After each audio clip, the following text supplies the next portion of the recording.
Welcome to a new Team CGC 9.8 video. Today I got 5 Spec 9.8 comics ready to explode in value. And keep in mind, these ones are speculative, so I do think there's some potential, but only in kind of certain scenarios. So just keep that in mind as we get through the list here. First one is a Final Crisis number 7, first appearance of Calvin Ellis Superman. And I think if they ever did like a Calvin Ellis Superman movie, this one would absolutely take off and have another leg in price. I just feel like it's probably not likely to happen with, essentially Calvin Ellis is pretty much Barack Obama. He's like the president and he's Superman as well in these comics. So I don't think that would translate too well to the big screen. But if they made some big changes and just kind of did like a Black Superman movie and he was Calvin Ellis, absolutely these would do so well in that environment. So it might be worth the spec in the current environment for sure. 143 9.8s on this Final Crisis number 7. There's 2 covers for this one. I'm going to say the sort of black toned cover is the one to get because you got Calvin Ellis's face kind of just on the top of the cover. Although the red sort of toned cover with Superman on the cover is kind of a cool eye appeal on that cover as well. But the black one goes for a little bit more in price on in the 9.8. We'll get to prices in a moment. 38.3% is the 9.8 ratio. So for a Final Crisis number 7, that black cover selling right around $300. I think if an auction pops up, you might get it kind of closer to $250. Occasionally see a few prices a little bit over $300 on the black cover for Final Crisis number 7. In the red cover, I saw one sell for $165 on that red Superman cover. You might want to consider an Action Comics number 9. It's kind of the origin and first full appearance of Calvin Ellis. I saw that one in a 9.8 sell for $150. So I think that black cover in the Final Crisis 7 is kind of the one to get. That Action Comics number 9 for $150, if they come out with like a Black Superman Calvin Ellis movie, there's some value around that $150 price for sure. I could see it being a lot more expensive, but it is a bit of a long shot for me. I don't think, you know, they will come out with a Calvin Ellis Superman movie at some point. I don't think that will happen, but you know, you might want to speculate on that possibly. Next one here, a Fantastic Four 265. This is when She-Hulk joins the Fantastic Four. So this is an interesting one with kind of the She-Hulk show coming out in Disney Plus, and eventually they want to bring Fantastic Four into the MCU. So maybe She-Hulk just really hits awesome on that Disney Plus show and they end up bringing her in the movies. If they brought her in that Fantastic Four movie working with the Fantastic Four, there's certainly some upside for this one. There's a 66 9.8s in a blue label, 64.7% the 9.8 ratio. Kind of having a hard time finding this one sell in a 9.8, but I think it's going to go right around 150 is a fair value. A little bit under if you're kind of lucky, maybe wait for an auction. If you do think there's some value in this one, maybe you pay up to 175 if you really like this one, if you're a big She-Hulk fan maybe. But I think Fantastic Four 265 is a decent spec to consider right now. Cool cover on that one too. Next one's here is a Spider-Gwen number 24 when Gwen Stacy becomes Gwenom on this one. Yeah, Spider-Gwen 24 is a cool one to consider. Certainly with the 2 Across the Spider-Verse movies coming, maybe Venom and, you know, gets into the movies and who knows, maybe Spider-Gwen becomes Gwenom. There's a 577 9.8s in the first print for Spider-Gwen 24, 75.4% the 9.8 ratio. You know what, for this one, I'm not the biggest fan of the first print cover, to be honest. I really like the J. Scott Campbell Gwenom cover on this one. I think it's basically the one to get. I personally wouldn't really purchase the first print. The J. Scott Campbell one, I've sort of been on the lookout. Like if that one kind of popped up in Canada and it was on an auction and I can get it for like really close to the fair value, I would really consider that one. Yeah, I do like this one as a key issue for sure.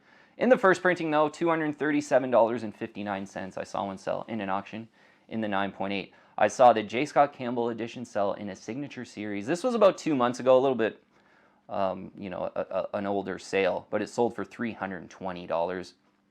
That's a price target to aim for, absolutely. Like a Spider-Gwen 24, the J. Scott Campbell Gwenom variant signed for $320.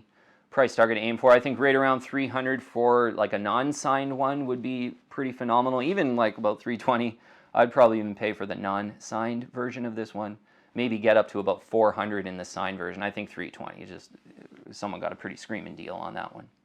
But yeah, Spider-Gwen 24. Hopefully Gwenom comes in these across the Spider-Verse movies. Really loving that J. Scott Campbell version on that one. All right, next one is Year of the Villain, Hell Arisen number 3. this is just a great first appearance in the modern age that was really popular when it came out. It's absolutely cooled down now. I had a feeling it would too, and basically now's the time to buy, whereas when it first came out, they were probably about 50 to 100 bucks more from where they are now in a 9.8. First full appearance on a Punchline for a Arisen number 3. 2,733 9.8s in a blue label. Yeah, just Punchline was really popular when she first came out. For me, I wasn't that convinced. It just felt like she just felt like a female Joker. Like it was just not too creative. Maybe a little bit too similar to a Harley Quinn too. So I wasn't really into Punchline too much when it first came out. But now the prices have really pulled back on this book. Definitely one to consider if you're a Punchline fan now. 78.2% the 9.8 ratio. Recent sales.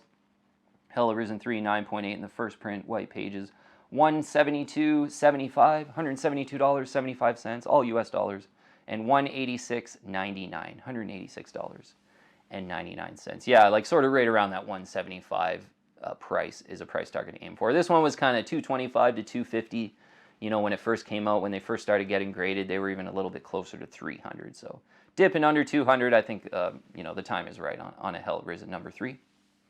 Okay, last one here. I want to talk about some facsimiles. I think, and we'll just focus on Amazing Fantasy 15 facsimile right now because, that's kind of like the biggest key issue out there. And I actually have 2 of these when the facsimile first came out.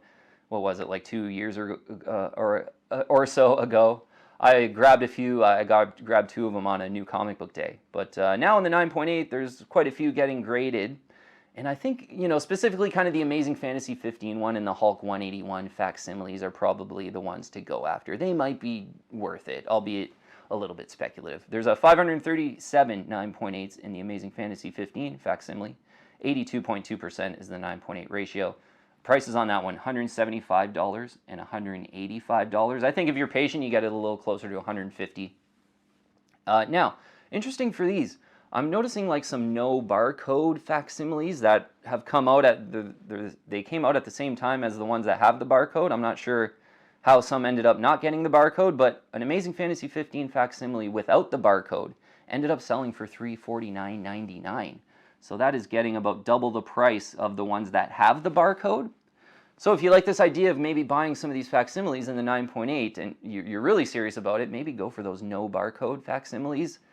The Amazing Fantasy 15 one with the no barcode looks pretty phenomenal. It does have that kind of classic look without the barcode. So yeah, maybe you might want to get in there on a no barcode one in a 9.8 around $350. But there's probably some underrated potential in some of these facsimiles, and you probably just want to go for the top with an Amazing Fantasy 15 on these ones. All right, team.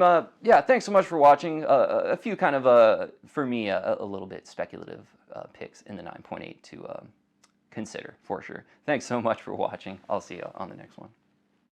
If you're liking my content, please subscribe and hit that bell, and I'll keep you updated on future videos.